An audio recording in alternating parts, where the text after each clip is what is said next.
Assalamualaikum warahmatullahi wabarakatuh. Sahabat Mumtana, sebelum menyimak kisah cerita hari ini, saya sarankan untuk menulis sholawat kepada Nabi di kolom komentar. Semoga sholawat kita menjadi penolong kita kelak di padang mahsyar. Kami doakan semoga kalian mendapatkan rezeki yang barokah dan diberi kemudahan oleh Allah Subhanahu wa Ta'ala dalam menjalani kehidupan sehari-hari. Tahun 2025 menjadi saksi sebuah kejadian luar biasa yang mengguncang dunia arkeologi dan spiritualitas global. Sebuah longsor besar melanda wilayah pegunungan di Provinsi Hebei, Tiongkok, meruntuhkan sebagian dari struktur legendaris tembok besar. Di tengah puing-puing reruntuhan, para pekerja penyelamat dan arkeolog menemukan sesuatu yang tak biasa. Sebuah pintu batu tua yang tampak berbeda dari gaya arsitektur Tiongkok kuno yang dikenal selama ini. Pintu itu terkubur di bawah tanah, tertutup oleh lumpur dan batu selama ribuan tahun. Yang paling mencolok adalah ukiran-ukiran aneh di sekelilingnya. Tidak ada satupun simbol naga, awan, atau karakter Han yang lazim ditemukan pada situs bersejarah di Cina. Sebaliknya, yang tampak justru huruf-huruf melengkung yang akhirnya diidentifikasi sebagai tulisan Arab klasik, hal yang sangat tidak lazim untuk ditemukan di struktur bawah tanah kuno di wilayah Cina daratan. Kejutan tak berhenti di situ. Beberapa hari kemudian, setelah dilakukan penggalian lebih dalam, ditemukan sebuah ruangan bawah tanah yang di dalamnya terdapat sebuah makam tua. Di atasnya berdiri batu nisan besar yang memuat kalimat dalam bahasa Arab. Hamba Allah yang terpilih. Utusan di antara para utusan telah kembali kepadanya. Ia dikenal sebagai orang benar, sabar, dan tak pernah menyekutukan Allah. Namun, yang paling mengejutkan adalah nama yang tertulis di bagian bawah nisan itu, Zulkifli. Para peneliti langsung terdiam. Nama itu bukan nama biasa. Dalam tradisi Islam, Zulkifli adalah salah satu nabi yang disebut dalam Al-Quran. Namun tidak banyak yang tahu secara pasti di mana beliau wafat dan dimakamkan. Penemuan ini seperti membuka lembaran baru dalam sejarah peradaban. Pemerintah Cina langsung mengerahkan pasukan keamanan dan berusaha menutup rapat informasi. Namun, seperti air yang mengalir melalui celah, kebenaran menemukan jalannya. Seorang pekerja lokal berhasil merekam video penemuan makam tersebut dan mengunggahnya ke media sosial. Video itu viral dalam hitungan jam. Dunia terguncang. Tagar Nabi di Cina mendominasi trending topik di berbagai platform. Apa yang awalnya dianggap sekadar runtuhan kini menjelma menjadi pusat perhatian global. Bukan hanya karena aspek sejarahnya, tapi karena potensi spiritual dan geopolitis yang terkandung di balik makam kuno ini. Dunia belum tahu, ini baru permulaan dari sesuatu yang jauh lebih besar. Kabar tentang penemuan makam Nabi Zulkifli menyebar seperti api di musim kemarau. Dalam waktu singkat, dunia menyaksikan gejolak yang belum pernah terjadi sebelumnya.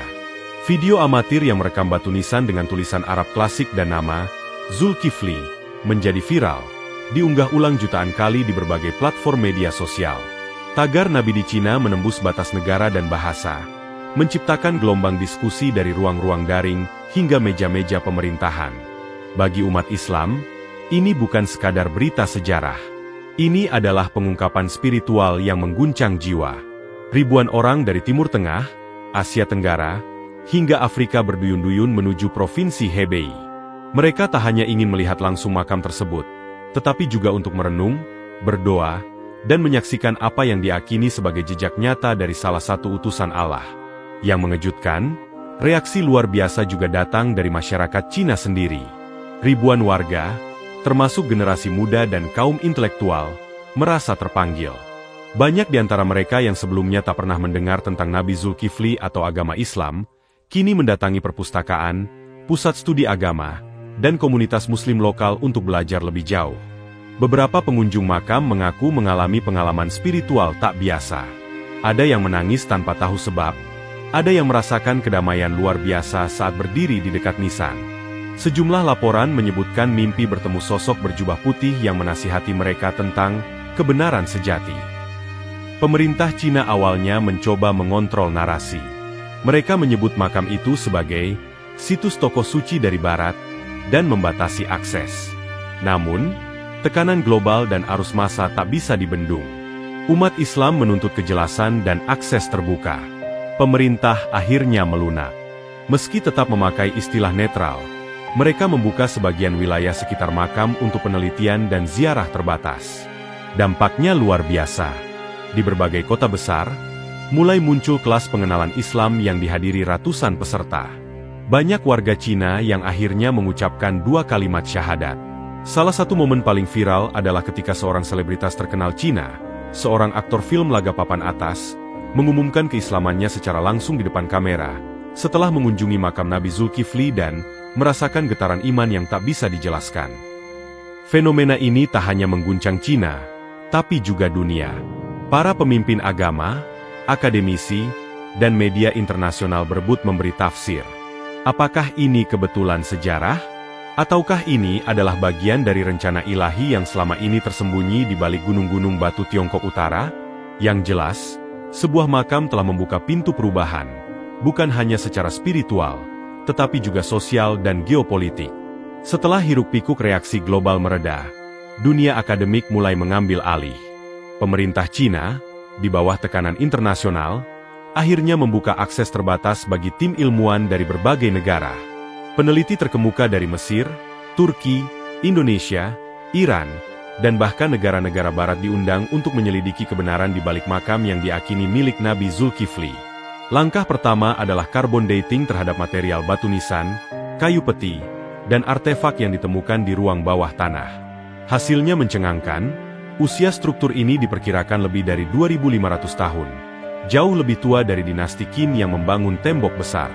Temuan ini mengguncang konsensus sejarah dan membuat para arkeolog berpikir ulang tentang peta peradaban kuno di Asia Timur. Namun kejutan belum selesai. Dalam proses penggalian lanjutan, tim menemukan gulungan kulit yang disimpan dalam peti kayu, tertutup rapat dan terawat luar biasa. Tulisan di gulungan itu menggunakan bahasa Semit kuno, tetapi isinya dapat diterjemahkan. Ajaran Tauhid murni, seruan kepada manusia agar menyembah Tuhan yang Esa, dan, yang paling mencolok, nubuat tentang kedatangan, seorang nabi terakhir dari padang pasir Arab, yang membawa cahaya penutup zaman. Bagi para ulama, ini adalah referensi jelas tentang Nabi Muhammad Shallallahu Alaihi Wasallam. Tetapi bagi ilmuwan netral, ini tetap menjadi bukti bahwa ajaran monoteistik sudah menyebar jauh ke timur jauh sebelum kedatangan Islam di abad ke-7 Masehi. Di sisi lain lokasi, tim Turki menemukan sebuah groto, gua kecil, dengan relief dan ukiran simbolik, pohon kurma, unta, bintang bersudut 8, dan arah salat yang menghadap barat, bukan ke arah manapun dalam kosmologi Tiongkok kuno. Disinilah mereka menyadari bahwa para penghuni situs ini adalah kaum yang memegang prinsip ketauhidan sejak awal. Penemuan paling mengejutkan datang dari sebuah desa terpencil di dekat lokasi. Desa itu hampir tak tersentuh modernitas. Tradisi mereka sangat unik. Mereka berpuasa sebulan penuh setiap tahun, tak memiliki patung sesembahan, dan menyembah Tuhan tunggal yang mereka sebut Allah. Ketika diperlihatkan kaligrafi Arab bertuliskan Allah, mereka langsung mengenali dan berkata, "Itu nama Tuhan kami." Penelusuran terhadap naskah kuno Tiongkok oleh tim sejarawan dari Beijing menemukan catatan samar tentang orang bijak dari barat yang datang membawa ajaran langit dan menghilang ke dalam pegunungan. Beberapa kaligrafi zaman dinasti Youo juga menggambarkan sosok berjubah putih duduk di depan murid-murid, berbicara tentang kehidupan sesudah mati. Gabungan antara bukti ilmiah, artefak arkeologis, dan jejak tradisi lokal menguatkan satu dugaan besar. Makam ini bukan kebetulan. Ia adalah bagian dari sejarah besar umat manusia yang selama ini terkubur dalam diam. Dan kini, sejarah itu mulai berbicara. Ketika bukti-bukti arkeologis dan ilmiah semakin menguatkan bahwa makam yang ditemukan di Hebei adalah milik seorang nabi, gelombang kehebohan berubah arah. Kali ini, bukan sekadar kekaguman atau spiritualitas, tetapi muncul berbagai reaksi keras dari dalam dan luar negeri, penuh kecurigaan, resistensi, bahkan ancaman. Di dalam negeri, muncul perlawanan dari kelompok ultranasionalis Cina. Mereka menuduh penemuan ini sebagai bagian dari konspirasi global untuk mengislamkan sejarah Cina. Media pronasionalis menggulirkan narasi bahwa keberadaan nisan bertulisan Arab adalah hasil rekayasa asing. Beberapa bahkan menyebarkan teori bahwa makam itu hanyalah tipu daya politik untuk menarik wisata religi dan devisa. Pemerintah Cina, yang sejak awal berhati-hati, kini berada dalam posisi sulit. Di satu sisi, tekanan dunia internasional terus meningkat, menuntut transparansi dan pengakuan terhadap kebenaran sejarah. Di sisi lain, opini publik dalam negeri mulai terbelah. Kalangan akademik tradisional memandang temuan itu sebagai gangguan terhadap narasi sejarah Tiongkok yang selama ini dikendalikan secara ketat oleh negara. Sementara itu, dari luar negeri, sejumlah kelompok ekstremis agama menyuarakan keberatan. Mereka khawatir situs makam ini akan dijadikan tempat pemujaan yang berlebihan, hingga melanggar batas akidah tauhid. Beberapa ulama garis keras mengingatkan agar umat tidak jatuh ke dalam pengultusan jasad, dan melupakan esensi risalah kenabian, tauhid dan amal saleh, bukan hanya ziarah. Perdebatan juga merambat ke kalangan akademisi global. Sejumlah ilmuwan barat yang skeptis menuduh peneliti dari negara-negara muslim terlalu cepat menarik kesimpulan berdasarkan simbol dan nisan, tanpa cukup bukti DNA atau artefak pendukung lain. Namun, mereka sendiri tak bisa mengabaikan fakta-fakta usia batu, keselarasan teks nubuat, dan tradisi lokal yang konsisten dengan ajaran tauhid. Ketegangan makin meruncing saat sekelompok aktivis radikal menyerbu lokasi makam dan mencoba menghancurkan bagian dari batu nisan.